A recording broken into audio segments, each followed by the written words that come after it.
Welcome to tapes. बच्चों, कैसे हैं आप सब? आशा करती हूँ आप सब स्वस्थ होंगे। बच्चों, आज हम पाठ 11 हमारा दोस्त बैक्टीरिया पढ़ेंगे।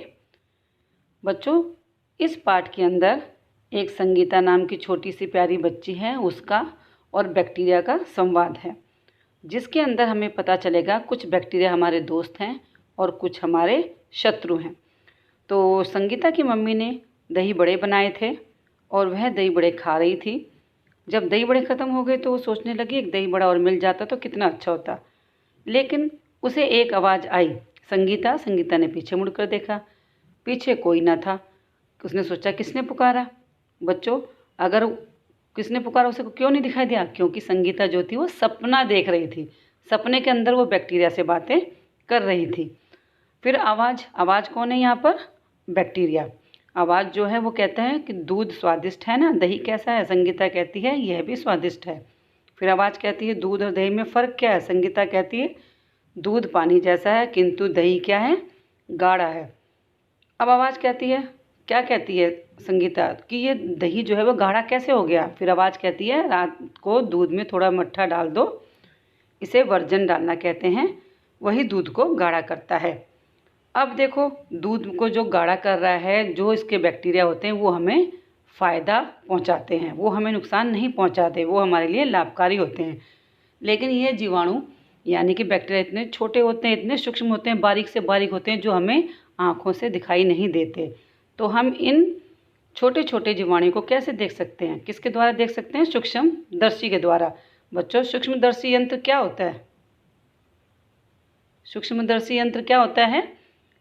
जिसको वह यंत्र जो बारीक से बारीक वस्तु को भी बड़ा करके दिखाता है, वह सूक्ष्मदर्शी यंत्र कहलाता है। यानी कि दूध को दही में बदलने वाला कौन है? बैक्टीरिया। अब इडली का आटा भी इसी प्रकार से खट्टा होता है।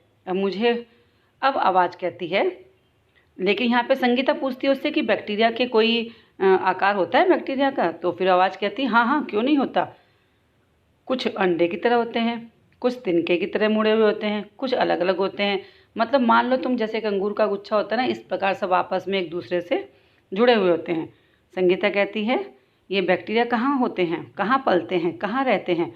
फिर आवाज़ कहती है पानी में, ज़मीन में, हवा में, सब जगह जीवित रहते हैं। तुम्हें पता है बैक्टीरिया कैसे बढ़ते हैं? वो कहती है कि बैक्टीरिया तो जैसे एक होता है, एक के दो हो गए, दो के चार, चार के आठ, मतलब बहुत तेज़ी से बैक्टीरिया बढ़ते हैं। फिर संगीता कहती है बैक्टीरिया तो एक आश्चर्यजनक जीव है। आवाज़ कहती है हाँ, कुछ बैक्टीरिया हमारी भलाई करते हैं और कुछ हमें हानि पहुंचाते हैं, कुछ हमें हानि पहुंचाते हैं। फिर संगीता कहती है भलाई कैसे करते हैं और हानि कैसे पहुंचाते हैं? फिर आवाज़ कहती है कि देखो हवा तो बहती है, पेड़ के बगीचे में पेड़ हिलते हैं, पत्ते नीचे गिरते हैं, लेकिन थोड़े दिन बाद कहाँ चले जाते हैं पत्ते? फिर संगीता कहती है हाँ, एक भी पत्ता ज़मीन पर नहीं होगा, सब कहाँ चले जाते हैं? क्या धरती में समा गए? खोद कर देखो। तो फिर आवाज़ क्या कहती है कि मिट्टी में बहुत सारे बैक्टीरिया होते हैं जो पत्तों को खा जाते हैं, नष्ट कर देते हैं, और फिर वो किस में मिल जाते हैं? मिट्टी में, और मिट्टी को भी उपजाऊ बना देते हैं। फिर संगीता कहती है अच्छा, बैक्टीरिया का दूसरा रूप की चर्चा करते हैं।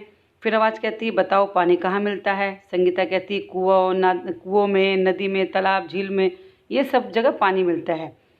फिर आवाज़ कहती है अच्छा बताओ पानी कैसा होना चाहिए? फिर संगीता ने कहा हाँ, साफ़ होना चाहिए। यदि साफ़ नहीं हो तो क्या हुआ? बीमारी फैलेगी। फिर आवाज़ कहती है पानी गंदा कैसे होता है? संगीता कहती है तालाबों में गाय भैंस नहाती हैं, उनको नहलाते हैं, कपड़े भी धोते हैं, इस और फैक्ट्री और कारखानों की गंदगी आके भी उसमें मिलती है, इस प्रकार पानी अशुद्ध हो जाता है। फिर आवाज़ कहती है अशुद्ध पानी में क्या होता है? संगीता कहती है बैक्टीरिया होते हैं और इससे रोग फैलते हैं। संगीता पूछती कैसी कैसी बीमारियां फैलती हैं? फिर आवाज़ कहती है टाइफाइड, बुखार आ जाता है, सिर दर्द, चक्कर आता है, खांसी भी होती है, और क्या होता है? पेट में दर्द होने लग जाता है। सब वो किससे होता है? अशुद्ध पानी से होता है पेट में दर्द बच्चों, ठीक है। छोटी आंत में छेद भी हो जाता है। तो इसलिए दूषित पानी में कई प्रकार के बैक्टीरिया होते हैं जो कि हमें नुकसान पहुंचाते हैं। संगीता कहती है फिर हमें क्या करना चाहिए? फिर आवाज़ कहती है हमें पानी को 20 मिनट तक अच्छी तरह उबाल कर पीना चाहिए। तो और पानी में क्लोरीन डालने से भी पानी शुद्ध हो जाता है। कैसे शुद्ध हो जाता है? क्लोरीन डालने से। फिर संगीता कहती है कि अशुद्ध पानी और अशुद्ध भोजन जो है वो बीमारी का कारण है। अशुद्ध पानी और अशुद्ध भोजन बीमारी का कारण है। निरोग रहने के लिए हमें शुद्ध साफ वातावरण में रहना पड़ेगा, तभी ठीक होगा। फिर आवाज़ कहती है, हाँ हाँ तुमने ठीक कहा। संगीता कहती है, पर दोस्त आपने मुझे अभी तक अपना नाम नहीं बताया। फिर वो आवाज़ क्या कहती है, मेरा नाम बैक्टीरिया है। संगीता कहती है, तुम कहाँ हो? फिर वो कहती है, मैं तुम्हारी प्लेट में हूँ। फिर अचानक से किसी ने उसके कंधे पे हाथ रखा, उसकी आँख खुल गई।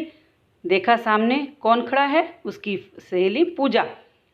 लेकिन वो कह रही, मैं तुमसे कब से बुलाए जा रही हूँ, तुम सुनती कैसे? क्योंकि वो तो सो रही थी और सपना देख रही थी।